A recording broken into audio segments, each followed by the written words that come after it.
प्रस्तुत है कार्यक्रम post box number 111। Post box number 111। श्रोताओं नमस्कार। पोस्ट बॉक्स नंबर 111 में आप सबका बहुत बहुत स्वागत है। मैं हूं जैनेंद्र। आप सोच रहे होंगे आज कौन सा विषय होगा इस कार्यक्रम में जिस पर चर्चा होगी। दरअसल एक बात तो साफ है, मन की बात में माननीय प्रधानमंत्री महोदय जिन विषयों को लेकर बात करते हैं, आपके साथ अपने उद्गार साझा करते हैं, उन्हीं में से कोई ना कोई विषय होता है। पर आज का विषय क्या होगा ये बात आप समझ जाएंगे मन की बात का ही वो अंश सुनकर, जिस पर हम आगे विस्तार से चर्चा करेंगे। आइए पहले इसी को सुन लेते हैं। मेरे प्यारे देशवासियों, जो मैं आपको बताने जा रहा हूं वो जानकर वाकई आपको बहुत प्रसन्नता होगी, विरासत पर गर्व होगा। अमेरिका में रहने वाले श्रीमान कंचन बनर्जी ने विरासत के संरक्षण से जुड़े ऐसे ही एक अभियान की तरफ मेरा ध्यान आकर्षित किया है। मैं उनका अभिनंदन करता हूं। साथियों, पश्चिम बंगाल में हुगली जिले के बांसबेरिया में त्रिवेणी कुंभो महोत्सव का आयोजन किया गया। लेकिन क्या आप जानते हैं कि ये इतना विशेष क्यों है? विशेष इसलिए क्योंकि इस प्रथा को 700 साल के बाद पुनर्जीवित किया गया है।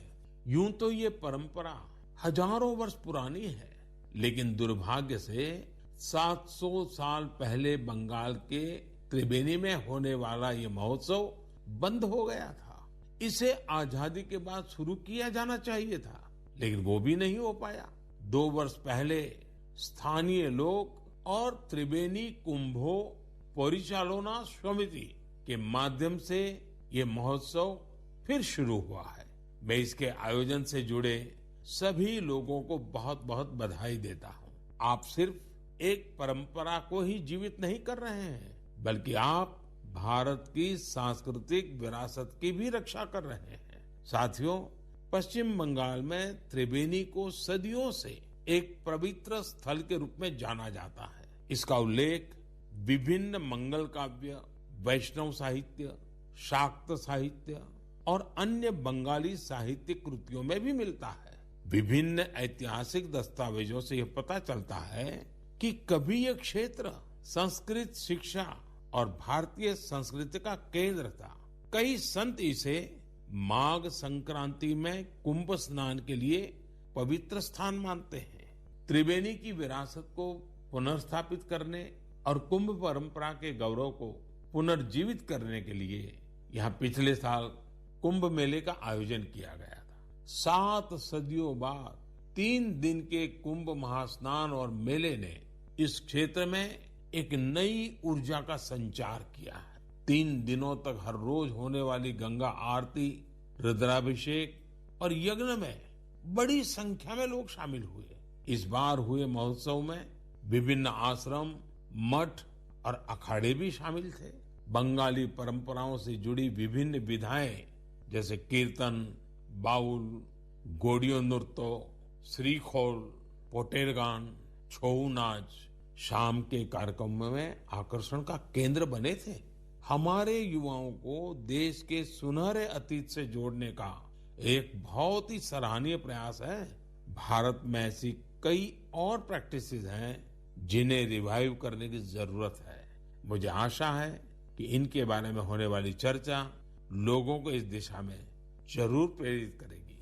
सुना आपने श्रोताओं, प्रधानमंत्री महोदय ने जिस तरह से मन की बात में उल्लेख किया, और उल्लेख करते हुए उन्होंने पश्चिम बंगाल के हुगली में जो त्रिवेणी कुंभ का जिक्र किया और उसके बारे में बहुत सारी बातें की जो मैंने आपको सुनवाया भी। उसमें कंचन बनर्जी अमेरिका में रहते हैं, बॉस्टन में रहते हैं। वो और उनकी पत्नी, इस तरह के लोगों ने मिलकर जो प्रयास किया, वो उसका प्रतिफल जो है 703 वर्षों बाद त्रिवेणी कुंभ हुगली में शुरू हुआ पिछले वर्ष, और ये इसका दूसरा साल था। और हमें बड़ी खुशी इस बात की हो रही है कि सीधा अमेरिका के यानी यूनाइटेड स्टेट्स ऑफ अमेरिका के बॉस्टन से इस समय हम जुड़े हुए हैं श्री कंचन बनर्जी से। बहुत बहुत स्वागत है कंचन जी आपका। नमस्ते Jainendra ji, thank you for having me on this show. मुझे एक चीज बताएं, जब प्रधानमंत्री जी ने कोई बात मन की बात में वो भी की हो जो उनके दिल के बहुत करीब है, तो बात तो दुनिया के हर कोने में पहुंच जाती है और लोगों को उत्सुकता होती है कि जाने प्रधानमंत्री जी ने जिसके बारे में बोला उसके बारे में और ज्यादा जाने, और इसीलिए हम इस कार्यक्रम में इसको लेकर बातचीत कर रहे हैं। तो प्रधानमंत्री महोदय ने जब चर्चा की मन की बात में त्रिवेणी कुंभ के बारे में, आपकी जो आयोजन समिति है उसके बारे में आपका नाम लिया, बात किया उन्होंने, क्या कुछ प्रतिक्रिया, क्या कुछ फीलिंग या इमोशंस उस समय होंगे, अंदाजा ही हम लगा सकते हैं। आप बताएंगे तो हमारी समझ में ज्यादा अच्छे से आएगा। पहले तो हम सब और beloved honourable prime minister Modi ji से आभारी हूँ इसके लिए, क्योंकि दुनिया का हर एक कोन में अभी त्रिवेणी का वार्ता पहुंच गया। तो बहुत अच्छा लगा। और जब ये कार्यक्रम हो रहा था, मैं फ्लाइट में था, वापस आ रहा था। बाद में सब लोग फोन करने लगा कि ऐसा हुआ है, तो तब पता चला मुझे।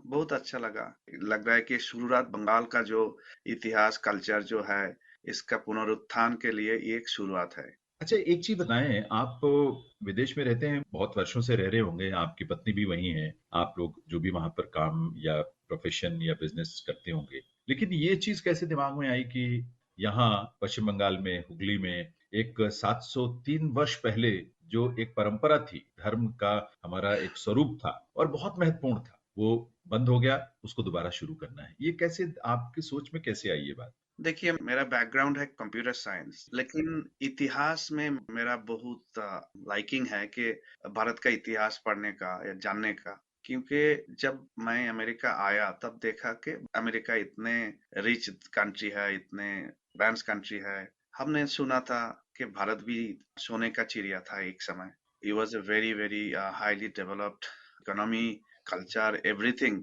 लेकिन उसका क्या हुआ? तो ये मेरा खोज था बहुत दिनों से, 10-15 साल से मैं रिसर्च कर रहा हूँ। तो पिछले साल मैंने इसके ऊपर एक पुस्तक पब्लिश किया है, the crash of a civilisation बोल के, दिल्ली से ही प्रभात पब्लिकेशन से पब्लिश किया है। तो इस अच्छा। समय जो रिसर्च मैं कर रहा था, उस समय देखा कि बंगाल का इतिहास करीब 200 साल का एक डार्क पीरियड था। कोई इतिहास मिल नहीं रहा है। 1315 से 1500 तक कम है। एक उदाहरण मैं देता हूँ। भारतवर्ष का जो उत्थान, सामाजिक कल्चरल जो है, वो तो हमारा वैदिक सभ्यता है, वो तो स्पिरिचुअल आध्यात्मिक तो है ही। लेकिन हम्म। भारत सोने का चिड़िया, सब लोग क्यों भारत में आ रहा था? आप सोचिए, वास्को दा गामा से Amerigo Vespucci, all this Columbus, they were all trying to go to India, क्योंकि इंडिया में वेल्थ था। और जो मिडिल ईस्ट से या सेंट्रल एशिया से भी जो इन्वेडर्स आए थे, वो भी धन के लालच में ही आए, लेकिन उन्होंने यहाँ के धर्म को भी बहुत आहत किया। एग्जैक्टली। तो ये मेरा पुस्तक में ये सब डिटेल्स है कि कैसे मिडिल ईस्ट का जो डिफरेंट फोर्सेस कैसे आया भारत में, एंड कैसे भारत का संस्कृति, भारत का इकोनॉमी सबको आघात किया था। तो वो मेरा पुस्तक में है। तो उस समय मैंने देखा कि भारतवर्ष की उन्नति के लिए क्या था। यूनिवर्सिटीज था, सेंटर ऑफ एक्सीलेंस था, जहां पर रिसर्च होते थे, जहां से इनोवेशन होते थे, जहां इनोवेशन से मैन्युफैक्चरिंग, मैन्युफैक्चरिंग से एक्सपोर्ट होता था। जब मैंने रिसर्च शुरू किया, देखा मैंने एटलीस्ट 20 यूनिवर्सिटीज मैंने मेरा पुस्तक में लिखा है। तो उसमें से एक है पाल राजा जो था बंगाल में, जी। वहां से एक रेफरेंस मिल रहा है, उन्होंने 50 से ऊपर यूनिवर्सिटी स्थापित किया। लेकिन अच्छा। मैं अब तक 3 यूनिवर्सिटीज का, 4 का मिला पता, बाकी कहाँ है, खो गया। तो ये जो इतिहास खो गया, उस समय जब मैं रिसर्च कर रहा था, उस समय त्रिवेणी आ गया। तो उस समय सप्तग्राम बोल के जो पोर्ट सिटी त्रिवेणी के पास शुरू हुआ। सो उसको आदि सप्तग्राम भी बोलता है, 7 villages. This was the most prosperous trading and business centre of south east Asia at that time. तो उसका नाम आदि सप्तग्राम। और उसके साथ साथ ही त्रिवेणी जो है, वहां पर हमारा कल्चर, हमारा जो ट्रेडिशनल शास्त्र, संस्कृत, बहुत सारे विद्यालय थे वहाँ। 300 से अधिक विद्यालय थे। तो यह महाभारत में उल्लेख है कि यहाँ पर एक त्रिवेणी है, और वहां पर बहुत सारे ऋषियों ने वहां पर आए थे स्नान के लिए। तो ये सब मिलते हैं पुराना से। लेकिन 1315 से 1520 तक और कोई रेफरेंस नहीं मिल रहा था। तो ऐसा हम लोगों ने रिसर्च किया। तब फिर एक रेफरेंस मिला, एक ब्रिटिश रिसर्चर एलन मोरिनिस बोल के, उसका एक रिसर्च पेपर हमको मिल गया। ठीक है, वहां से रेफरेंस मिला कि कितने कितने उस समय तीर्थ यात्री कैसे कहाँ जाते थे। Only when the Dutch and others started to come, then only we find they are referring to this area. And also क्या हुआ, 1298 में टर्किश इन्वेजन हुआ इस एरिया का, क्योंकि सप्तग्राम इतने प्रसिद्ध था और त्रिवेणी भी कल्चरली स्पिरिचुअली, तो अटैक हुआ। तो लेकिन लोकल राजाओं ने उसको रिपल्स किया। फिर around 1313 1315, there was another invasion. There was another attack, अच्छा। sudden attack.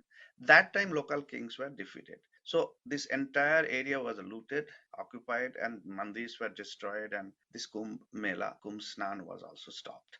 तो उसका नाम कुंभ मेला से probably not was that well known, लेकिन उसको माघी संक्रांति मेला बोला जाता था। तो हाँ। इसीलिए हम लोगों ने सोचा कि देखिए इतने बड़े महत्वपूर्ण स्थान है त्रिवेणी, बंगाल का तो और कोई इतने महत्वपूर्ण स्थान है ही नहीं। केवल देखिए नवद्वीप है, वहाँ महाप्रभु श्री चैतन्य महाप्रभु का जन्म स्थान था। इसलिए हम लोग सोचा कि Triveni is the best place to start, यहाँ से हम शुरू करें। ऐसे ही शुरू हुआ। तो 21 साल में मेरा जो घर है बंगाल में, बर्धमान जिला में है, तो कलकत्ता से मैं, मेरा भाई और साधन मुखर्जी, इन तीनों हम ट्रेवल कर रहा था बर्धमान हमारा घर जाने के लिए। तो उस समय जीपीएस चालू था, तो देखा त्रिवेणी आ रहा है सामने रास्ता में। अच्छा। तो मैंने इमीडिएटली मन में आ गया एक बार सप्तर्षि घाट में जाकर दर्शन करूंगा, जो फेमस वाह! घाट जहाँ पर हूँ। तो वहां निकला, वहां जाके जो गंगा जल सर पे दिया, तो उस समय कैसे मन में आ गया उदय चिंता कि इस बार कुंभ होना चाहिए। मैंने बोल दिया, मेरा भाई और जो साधन था, तो उन्होंने पहले सोचा ये तो कोई दिमाग खराब है इसका कुंभ कैसे होता है, कुंभ प्रयाग में इतने बड़ा कैसे। तो उसके बाद जब मैं वापस आए अमेरिका, हम लोगों ने एक छोटा टीम बनाया, 8 लोगों का टीम, 3 यहाँ का, मैं सेल्फ, हेमंती मेरा पत्नी और श्रीकांत मुखर्जी, और बंगाल में 5 लोगों का टीम, साधन मुखर्जी और 2-3 अलग लोग। 8 लोगों का टीम ने निर्णय लिया कि अभी कुंभ होना चाहिए, और 3 महीना का प्रयास में, और वहाँ का जो लोकल म्यूनिसिपैलिटी, बांसबेरिया म्यूनिसिपैलिटी, वहाँ का जो चेयरमैन आदित्य नियागिरी जी, उन्होंने भी बहुत सहायता दिया, पूरा म्यूनिसिपैलिटी सहयोग दिया। तो उस समय हम लोगों का परमिशन था 250 लोगों का कार्यक्रम के। पहले बार जब प्रोग्राम अंत हुआ, उन्होंने ही रिपोर्ट दिया, पुलिस रिपोर्ट था कि 55,000 लोग स्नान किया। हमारा जो वॉलंटियर्स थे सब रेस्ट्रिक्शन मना के ही सब कुछ किया, मास्क लगा के और हैंड सैनिटाइजर, जो कुछ करना था हम लोगों ने किया। लेकिन इतने साधु संत आ गया बिना प्रचार से, कोई प्रचार हम लोगों ने नहीं किया, फिर भी लगभग 250 साधु विभिन्न स्थान से आ गया। अभी हरिद्वार से, अयोध्या से साधु आए, नागा अच्छा। साधु। तो इसका सक्सेस देख के हम लोगों ने सोचा ठीक है, अगले बार इससे भी अच्छा करेंगे, ऑर्गेनाइज्ड वे में करेंगे। हम लोगों का आशा था कि इस बार 4 से 5 लाख लोग होंगे, क्योंकि हम लोगों ने थोड़ा प्रचार भी किया था।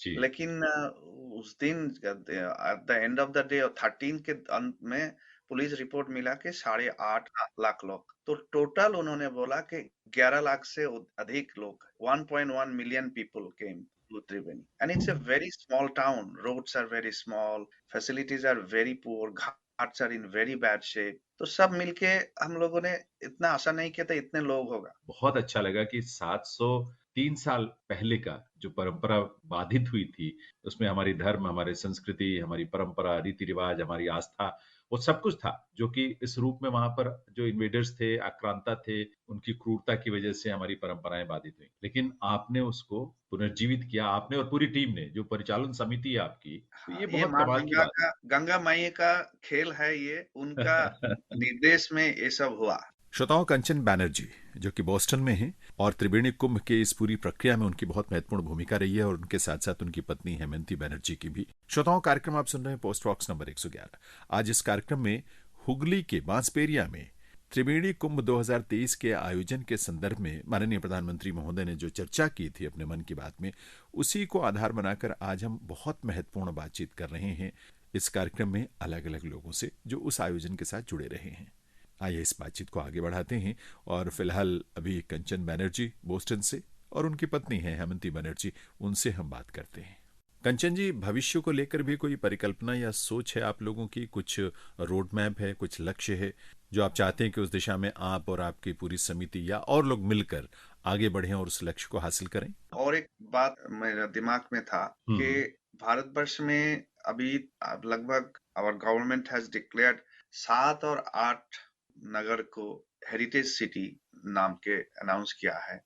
तो उसमें वाराणसी है। तो बेस्ट एग्जांपल इज वाराणसी। कैसे वाराणसी का ट्रांसफॉर्मेशन हो गया, ऐसा पटना, उज्जैन जैसा सब हेरिटेज सिटी हो गया है। तो हम लोगों का प्रयास है कि Triveni of Bengal also becomes a heritage city. तो इसके लिए हम कोशिश कर रहे हैं कि कितने जल्दी हो सके हम वहाँ का घाट, रास्ता और मंदिर ये सब संस्कार करें। ये हमारा प्लान है। बिजनेस का, वाणिज्य का भी पुनरुत्थान होगा, बिकॉज ये मेला के लेके बहुत सारे रोजगार भी हुआ है और ये बिल्कुल। अभी टूरिज्म बढ़ेंगे। अच्छा, एक चीज बताएं कि जो फाइनेंशियल रिसोर्सेज की या आर्थिक जो पक्ष है उसका, उसकी बहुत जरूरत रहती है और वो बहुत आवश्यक पक्ष है पूरे आयोजन का, तो ये कैसे मैनेज किया आप लोगों ने? इसके बारे में मैं पहले तो हमारा मिनिस्ट्री ऑफ कल्चर को मैं बधाई दूंगा कि फाइनेंशियल सपोर्ट उनसे मिला है। ये बाकी गवर्नमेंट ऑफ इंडिया, भारत सरकार का? Government of India, Culture Ministry of Culture, and we got some good amount of support, and also many people जो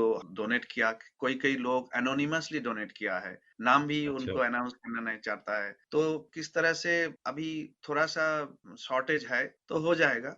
देखिए, जो पुण्यार्थी आते हैं उनको तो कुछ तो बंदोबस्त करना पड़ता है, खाने का, प्रसाद हाँ। का। तो हमारा तरफ से वहां पर एक आश्रम है, ओम क्रीम आश्रम, गंगा के किनारे। वहां से हम लोग सब जितने हो सकता है कैपेसिटी में, हम हर दिन 50,000 लोगों का प्रसाद देते थे। 50, इस बार एक्चुअली वो 13 को था 60,000 प्लस 500 हाँ। साधु।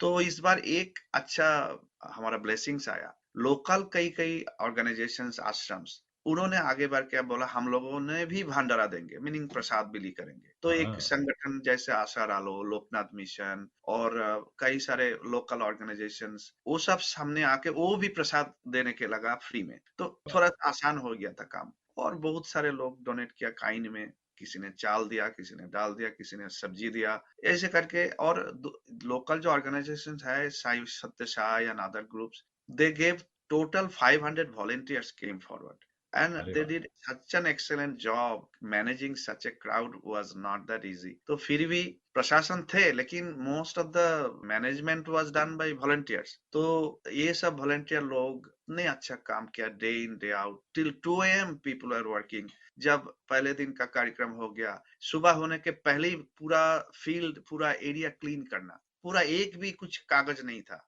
ये वॉलंटियर ने रात 2 बजे तक काम किया था। तो ये बहुत मेरे लिए तो एक यज्ञ था। इट वाज अमेजिंग एक्सपीरियंस कि ऐसा हो गया है। कोई भी एक भी इंसिडेंट नहीं हुआ, एक भी फर्स्ट एड भी नहीं लगा किसी को। ये एक भगवान का और एक आशीर्वाद है कि किसी का बिल्कुल। ऐसा थोड़ा सा भी इंजरी और कुछ नहीं हुआ। देखिए, ये तो निश्चित बात है कि आगे हर साल इसमें अब जिस तरह से लोग जुड़ते जा रहे हैं, लाखों लोग, संस्थाएं, वॉलंटियर्स, लोग जो डोनेट करने वाले हैं, तो ये बहुत एक सुंदर स्वरूप लेगा और इसकी प्रतिष्ठा देश विदेश में हर जगह होगी और लोगों का आकर्षण भी होगा। बड़ा सुंदर भाव है और उस भाव के अनुरूप आप लोगों ने इसको इतने अच्छे से जिस रूप में इसको एग्जीक्यूट किया या इसको संपादित किया, इसको कंप्लीट किया। हाँ, मैं आपको बहुत-बहुत धन्यवाद देना चाहता हूँ इस कार्यक्रम में मेरा बात सुनने के लिए और रिकॉर्ड करने के लिए। और जो श्रोता है आकाशवाणी का, उनके लिए भी मैं धन्यवाद देता हूँ कि आप सब भी सामने आइए। जहाँ पर भारत में, पूरा भारत में जहाँ पर ही लॉस्ट हेरिटेज, लॉस्ट हमारा परंपरा है, इतिहास लुकायित है, जो हिडन हिस्ट्री है, आप बाहर जी। लेकर आइए। ये अच्छा टाइम है भारत के लिए कि हमारा एक प्रधानमंत्री है जिन्होंने स्वयं इसके ऊपर उनका अभिमान है। के लिए तो बहुत बहुत धन्यवाद हमसे जुड़ने के लिए। धन्यवाद। श्रोताओं, श्री कंचन बैनर्जी की पत्नी हेमंती बैनर्जी भी इस पूरी प्रक्रिया में बहुत नजदीक से जुड़ी रही हैं, बहुत सक्रिय भूमिका रही है। जो कोर कमेटी इस पूरे आयोजन को लेकर बनी थी, उसकी आप एक सदस्य रही हैं। तो आइए उनसे बात करते हैं। हेमंती जी, बहुत बहुत स्वागत है आपका इस बातचीत में। हमने कंचन जी से बातचीत किया, लेकिन उस बातचीत में आपका, जैसे मुझे लगता है कि आपकी बड़ी भूमिका है और आप वैसे भी कोर कमेटी की मेंबर हैं जो ऑर्गेनाइजिंग कमेटी है। तो बड़ी खुशी है क्योंकि आपका साथ, आपका सपोर्ट भी बहुत इम्पोर्टेंट रहा है इस पूरी प्रोसेस में। तो आपसे बात करके भी बहुत खुशी मिल रही। बहुत बहुत स्वागत है आपका इस बातचीत में। नमस्ते जयेंद्र जी, एंड हम तो बहुत ही आभारी हूँ। कोर कमेटी की मेंबर के तौर पर आपकी क्या भूमिका रही है इसमें? मैंने कल्चरल कमेटी में थे। मुझे लगता है कि ये धार्मिक आयोजन के साथ साथ सांस्कृतिक आयोजन भी बहुत महत्वपूर्ण था ये। यस, हमारे जो लक्ष्य था कि जी। त्रिवेणी कुंभ के साथ साथ कल्चरल जो बैकग्राउंड बंगाल में था, वो धीरे धीरे चले जा रहे हैं। like hmm, people are not practicing the old dance form culture and everything. So कुंभ के साथ साथ वो हमारा एक लक्ष्य था कि कैसे हम लोग ये भी रिवाइव करेंगे. So for बहुत अच्छा। example like पुरुलिया से छौ नृत्य, हम्म, छौ नृत्य का बहुत ही महत्वपूर्ण भूमिका है बंगाल में. उसके बाद श्री खोल, जो आप देखते होंगे कि चैतन्य महाप्रभु उनके बद्ध यंत्र थे, तो हम लोग भी ये श्री खोल का एक बहुत ही शानदार परफॉर्मेंस रखे थे. उसके बाद फिर गौरीय नृत्य, ये गौरीय नृत्य का उल्लेख हम लोग देखते हैं नाट्य शास्त्र में. नाट्य शास्त्र में भरत मुनि जो ये नाट्य शास्त्र नटराज ब्रह्मा इंद्र उनको दिए हुए आशीर्वाद जो भरत मुनि भारत में लाए थे, तो उनमें नवरस थी. सो वो नवरस के एक रस था, वो है हाँ, गौरी नृत्य. माँ गंगा मैया के तट पे ये सब हो रही थी, तो माँ गंगा के आशीर्वाद से हम लोग के गंगा नमन नृत्य भी रखे थे कि उनका इतिहास क्या था, अभी क्या है, और कैसे हम लोग को बर्ताव करना चाहिए, माँ को कैसे रक्षा करना चाहिए. तो वाह, ऐसे ही एक बहुत ही आकर्षणीय नृत्य नाट्य परिवेशना की गई थी वहाँ लोकल आर्टिस्ट के सबको मिलके. देखिए, तो मुझे लगता है कि इस त्रिवेणी कुंभ में आप लोगों ने उन सब चीजों का समावेश किया जो हमारा संस्कृति के और धर्म के दायरे में आता है उस तरह से। या हम लोग जो कल्चरल प्रोग्राम स्टार्ट किए थे, हम्म, शाम को कल्चरल प्रोग्राम हुआ करता था, लेकिन सुबह में हम लोग ये अपॉर्चुनिटी लिए थे कि योगा से शुरू करें, योग से अरे शुरू वाह, करें. बच्चे एकदम 3-4 साल के बच्चे लेकर 68 साल तक जो थे हमारे साथ में योग प्रदर्शन किए थे. तो हमारे वाह, और लक्ष्य था कि ये ट्रेडिशन, ये लॉस्ट ट्रेडिशन कैसे हम लोग यंग जनरेशन को इंस्पायर करे. तो हमारे ये त्रिवेणी के पहले हम लोग ये बुक जो है वो पब्लिश किए थे. बंगाली में लिखा हुआ है, लेकिन इसका ये जो बंगाली में है ये बंगेर त्रिवेणी संगम एवं कुंभ महात्म. सो ये बोलते हैं कि दक्षिण बंग का जो त्रिवेणी का जो महत्व है और कुंभ हाँ, का जो महत्व है वो ये किताब में है. तो अशोक गंगोपाध्याय वो एक रिसर्चर भी है, उन्होंने जी, बहुत सारे रिसर्च करके कंचन मैंने वो रिसर्च करके इसमें लिखे हैं. तो इसका एक इतिहास है. बिल्कुल। वैसे मुझे एक हैरानी है हेमंती जी कि आप अभी कह रहे थे कि आगे हम लोग पता नहीं आ पाएंगे कि नहीं, कितना समय कितना दे पाएंगे। मुझे तो इस बार भी हैरानी हो रही है बातचीत करते हुए या जानकर कि आप लोगों ने बोस्टन में अमेरिका में रहते हुए यहाँ हुगली के पास एक छोटे से जगह में पर बहुत महत्वपूर्ण धार्मिक स्थल पे इतना बड़ा आयोजन 703 सालों बाद उसको रिवाइव किया। कितना सारा समय आप लोगों ने दिया होगा, वहाँ के अपना प्रोफेशनल आपकी जो जिम्मेदारियां हैं, वहाँ के अपने आपके जो मसरूफियात हैं या काम है या और भी चीजें जो जिम्मेदार, उनको छोड़कर यहाँ इतना समय देना या इस काम के लिए इतना समय दे पाना कैसे संभव हो पाया ये सब? ये चैलेंजिंग सिचुएशन था. तो हमारा पूरा जो इधर का प्रोफेशन, उसके बाद सब करके भी ये टाइम निकालना वो हमारा एकदम प्राइमरी फोकस था. So we used to work day and night until 2 o'clock in the morning. Meeting चलता हुआ करता था, बहुत ही लेकिन एक्साइटमेंट था कि अच्छा, अ, टाइम का भी गैप बहुत ज्यादा है दोनों के बहुत जगह में। ज्यादा. हाँ, तो हमारे 2 AM इधर तो 11:30-12 तक इंडिया में मीटिंग चलता रहता था.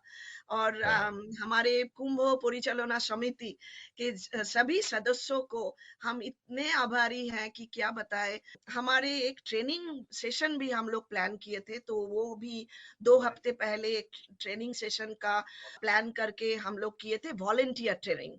सो हम अच्छा, लोग को ये इस साल में एक आइडिया था कि बहुत सारे लोग एकत्रित होंगे, लेकिन इतने सारे लोग एकत्रित होंगे ये हम लोग को किसी भी तरह से कोई आइडिया नहीं था.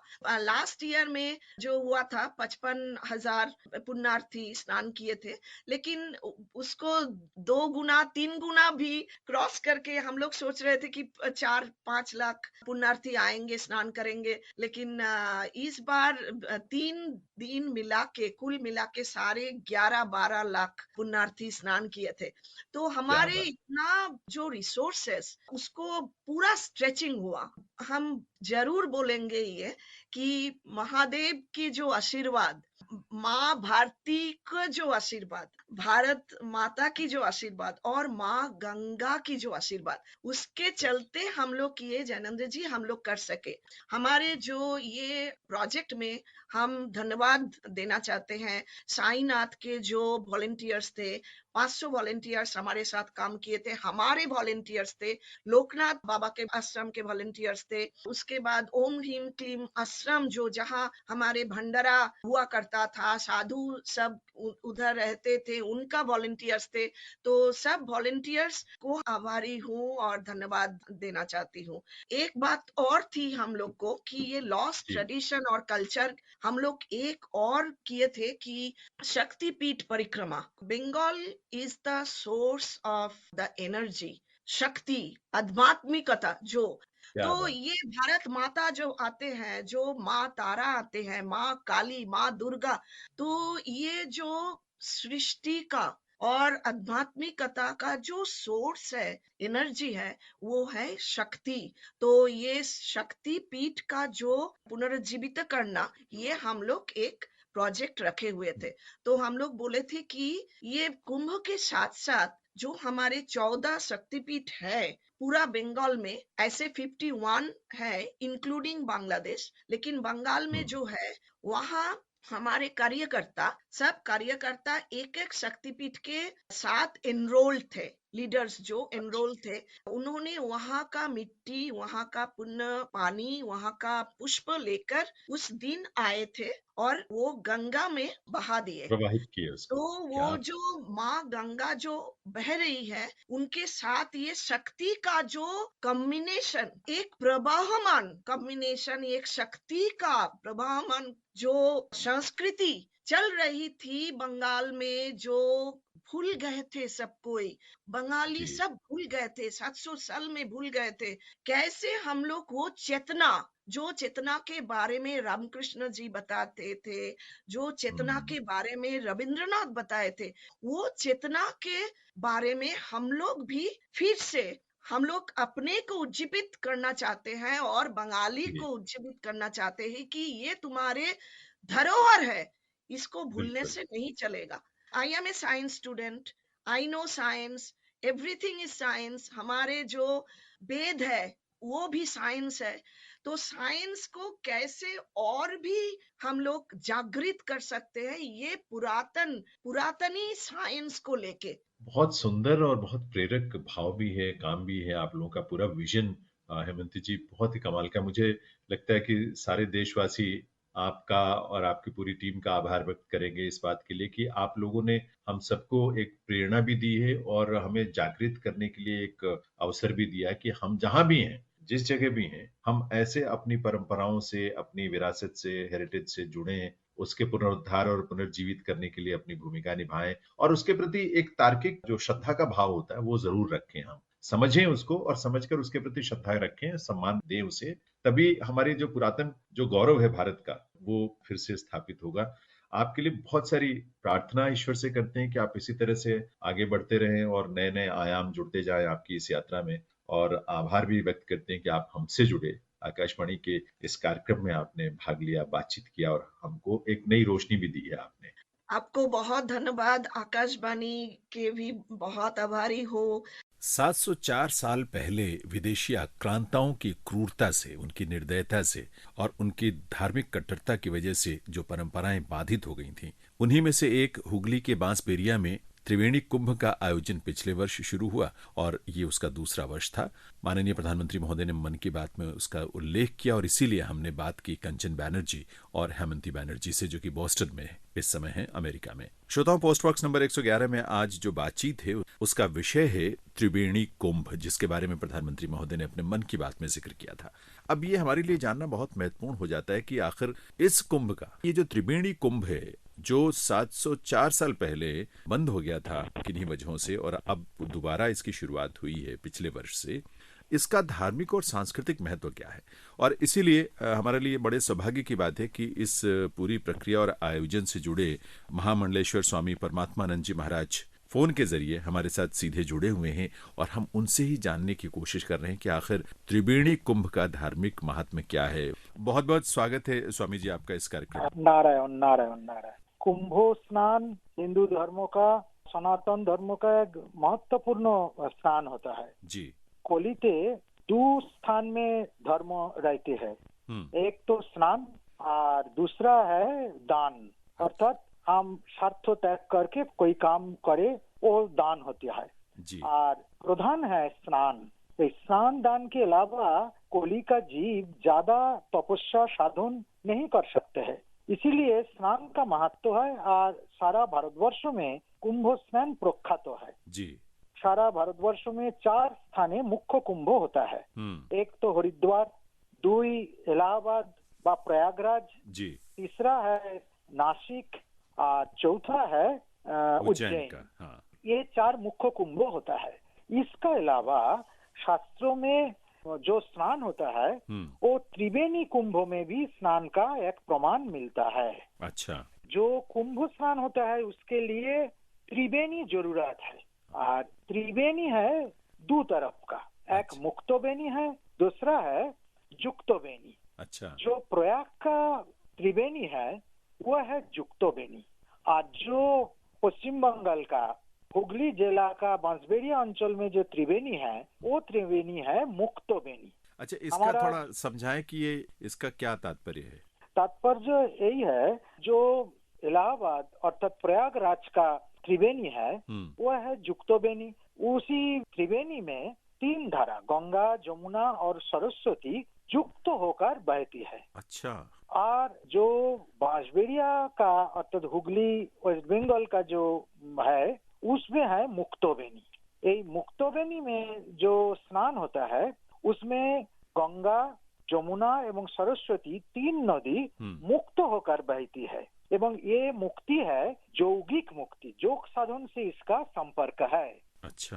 ये में जमुना है, सरस्वती है और गंगा भागीरथी नाम लेकर यही 3 धारा होता है। रघुनंदन का लिखा हुआ प्रायश्चित्त तत्व ग्रंथ में है दक्षिणो प्रयाग उन्मुक्त बेनी सप्तो ग्रामोखा दक्षिणो देशे त्रिवेणी ख्याता, अर्थात दक्षिण में उन्मुक्त बेनी है सप्तो ग्रामेर काछाकाछी। ये बारे में दूसरा मत भी है जो वो दक्षिण देश है भारत का दक्षिण तरफ, और एक मत है जो वो दक्षिण भाग है हमारा पूर्व भारत में जो स्थान है बांसबेड़िया में, वही ये त्रिवेणी स्थान कुंभ स्नान के लिए जरूरत है।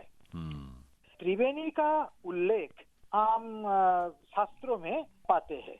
देखिए, यही मैं कह रहा था कि बांग्ला साहित्य हो और उससे भी पहले जैसे वैष्णव साहित्य है, शाक्त साहित्य है, इन सब में भी इसका उल्लेख मिलता है। अवश्य मिलता है। बांग्ला जो शाक्त साहित्य है अर्थात श्यामा संगीत, সেই শ্যামা संगीत में है तीर्थ भ्रमण दुख गमन मन उचाटन कोरोनारे आनंद त्रिवेणी स्नाने शीतल हओ ना मूलाधारे। क्या बात है, बहुत सुंदर। আমরা মনে করি বাইরের নদী ধারাটাই মুখ্য নয়, আমাদের দেহের অভ্যন্তরে আরেকটা ধারা বইছে, সেই ধারার 3 ভাগ ইরা, পিঙ্গলা এবং সুষুম্না। সেই ত্রিবেণী স্নান এবং আমাদের যে ভারতবর্ষের পরম্পরা তাকে স্মরণ করতেই 700 বছর পর আমাদের এই प्रयास। इसका स्वामी जी हिंदी में भी थोड़ा बताएं। हिंदी में यही हम बोलना चाहते हैं, हमारा जो विरासत है, हमारा भारत का जो परंपरा है, से परंपरा के साथ जुड़ गए हैं ये त्रिवेणी। एवं ये त्रिवेणी में स्नान करने के मुख्य लाभ है जो हमारा यौगिक पद्धति से हम मूलाधार से सहस्रार अर्थात मोक्ष एवं मुक्ति हम पाते हैं। अच्छा, मोक्ष का मार्ग प्रशस्त होता है इस तरह से ऐसे त्रिवेणी स्नान से। मोक्ष का साधन ही है त्रिवेणी कुंभ में स्नान। अच्छा, तो वो कौन सा समय होता है या कौन से दिन होते हैं जब ये स्नान का विशेष महत्व होता है? जो त्रिवेणी में स्नान है वो है कुंभ संक्रांति तिथि में। कुंभ संक्रांति तिथि का मतलब है माघ मास को लास्ट डेट, अच्छा, माघ मास का जो शेष अंतिम दिन तिथि जो है। होता है, हाँ, हाँ हाँ, वो के बोलता है संक्रांति। ये संक्रांति का नाम है कुंभ संक्रांति, क्योंकि रोबी इस टाइम में कुंभ में जाते हैं। रवि मतलब सूर्य जो है उसमें उनका सूर्य, संक्रमण होता है कुंभ हाँ राशि में। हाँ हाँ, बिल्कुल कुंभ ठीक। राशि में जाते हैं, इसीलिए ये संक्रांति को कुंभ संक्रांति कहलाते हैं। अच्छा, और ये संक्रांति के दिन ये स्नान होती है, इसीलिए इसका कुंभ संक्रांति का स्नान छोटा फॉर्म में कुंभ स्नान कहते हैं। तो इसमें कोई विशेष जो परंपरा होती है, जो वहाँ कर्मकांड भी होते हैं या पूजा पद्धति होती है, वो किस तरह की होती है? कुंभों का तरह ही इसमें सब परंपरा निभा जाता है।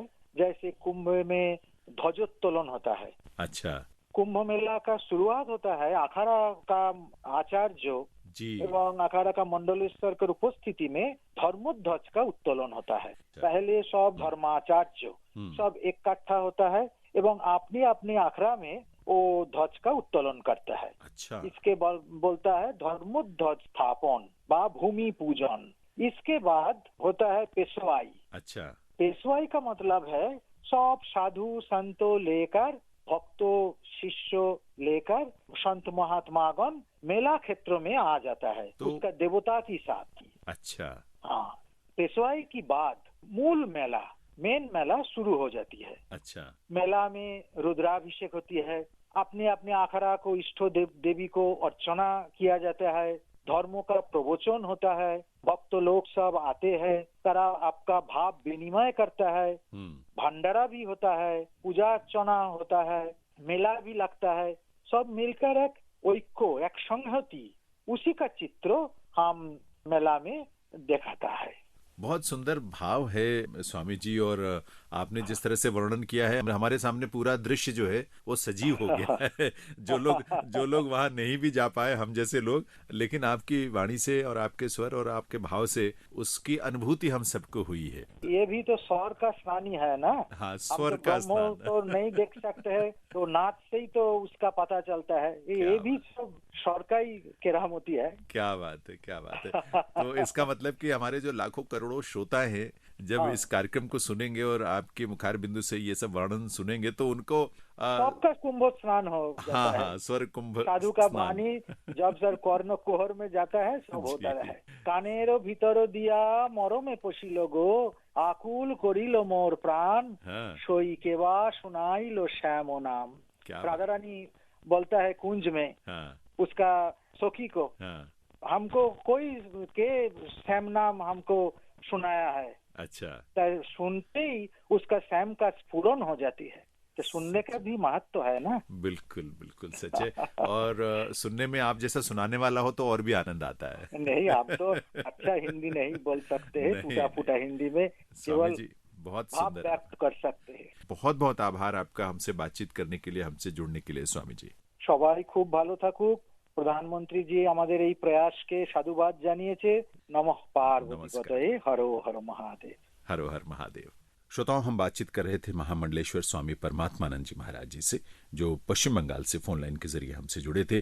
त्रिवेणी कुंभ के आयोजन के बारे में और उसके इतिहास और धार्मिक पक्ष को हम सबके साथ उन्होंने साझा किया है।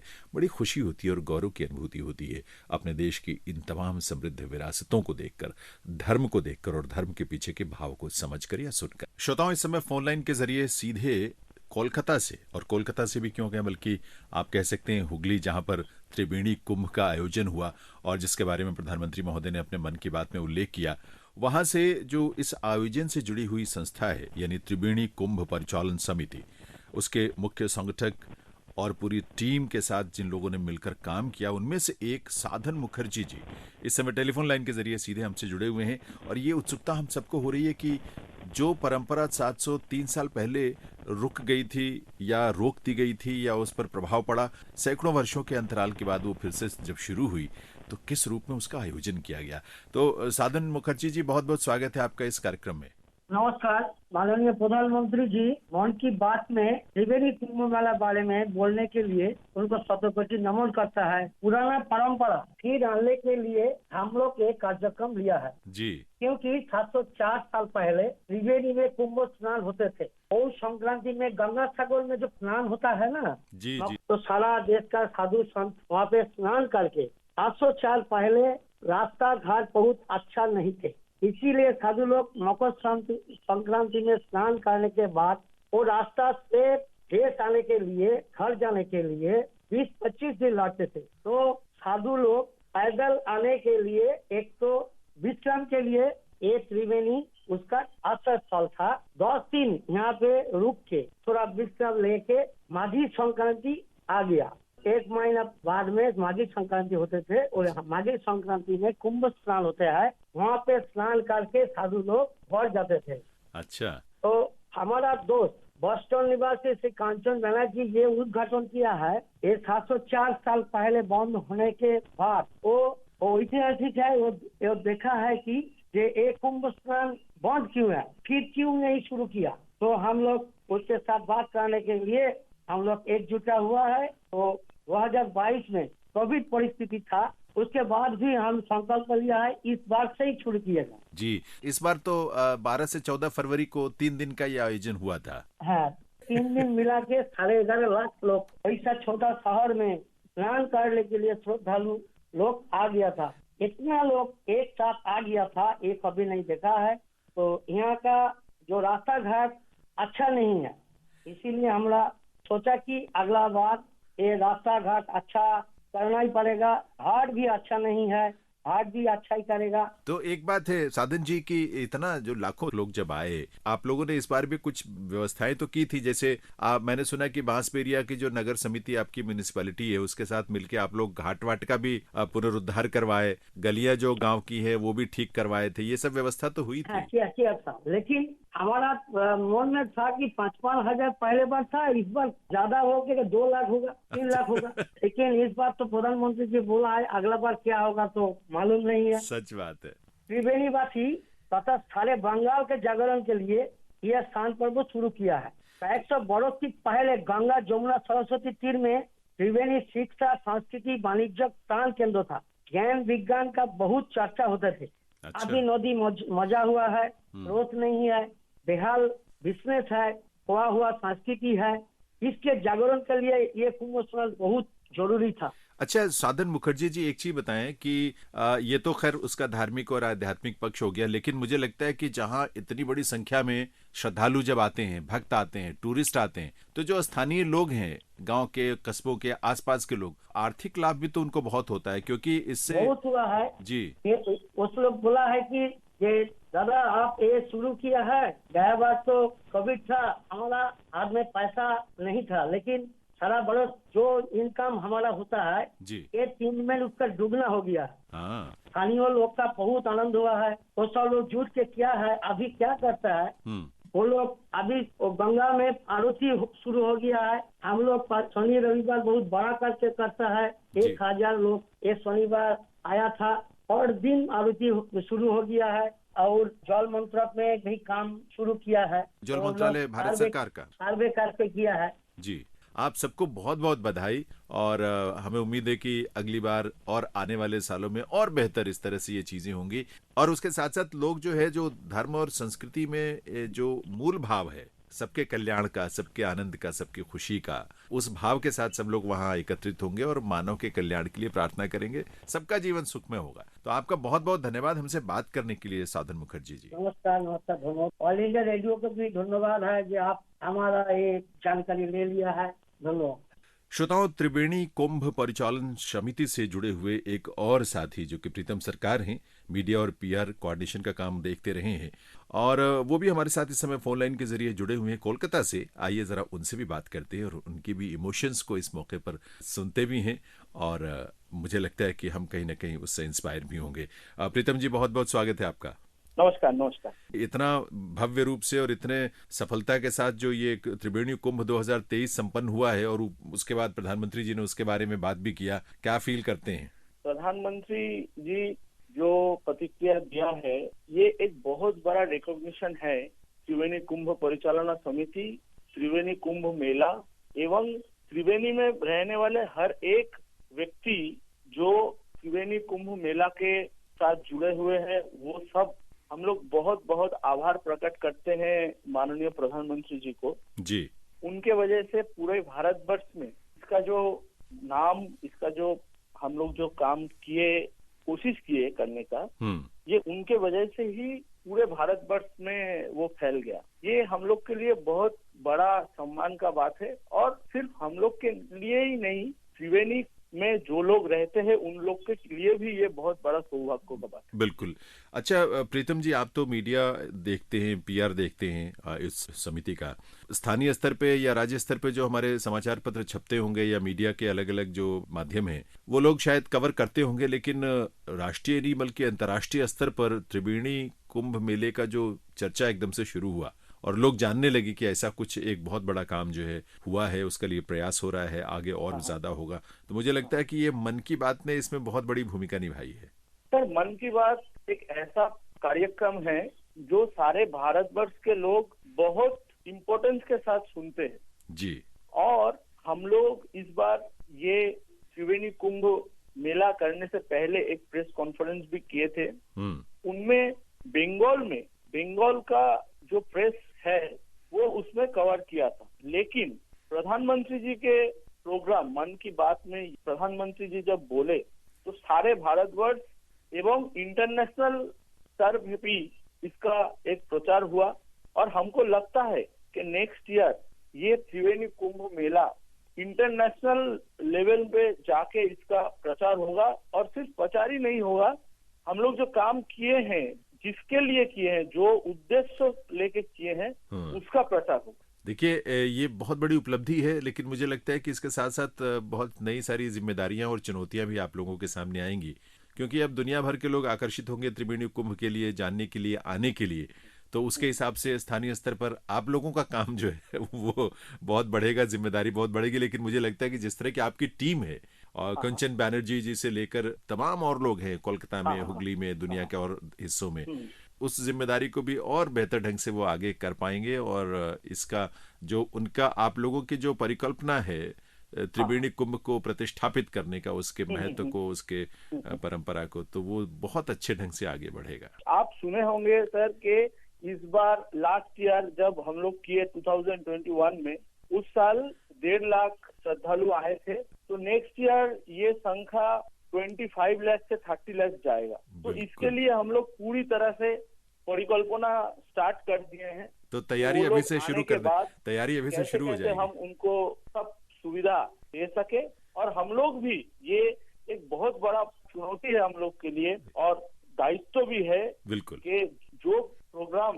मन की बात जैसे इतना इम्पोर्टेंट में प्रधानमंत्री जी उसको एक्नॉलेजमेंट दिया है, वो प्रोग्राम हम लोग बहुत बहुत अच्छी तरह से करें। चलिए, हम सबकी बहुत सारी शुभकामनाएं हैं प्रीतम जी, और विश्वास भी है कि आप लोग जहां जीरो से आप लोगों ने शुरू किया और उसको यहां तक ले आए, तो आप उसे बहुत आगे तक आप लोग लेकर जाएंगे। बहुत बहुत धन्यवाद हमसे जुड़ने के लिए, बातचीत करने के लिए, और हमारी तरफ से बहुत सारी शुभकामनाएं आप सभी को, पूरी टीम को। थैंक यू भाई।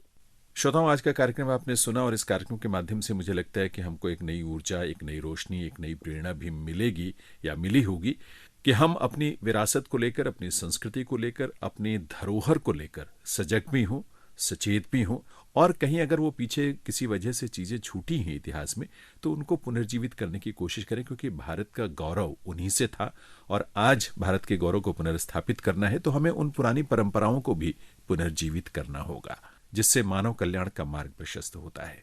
फिलहाल इसी सोच और इसी संकल्प के साथ मैं जैनेंद्र आज के कार्यक्रम से आपसे अनुमति लेता हूं। अपना ख्याल रखिएगा। नमस्कार।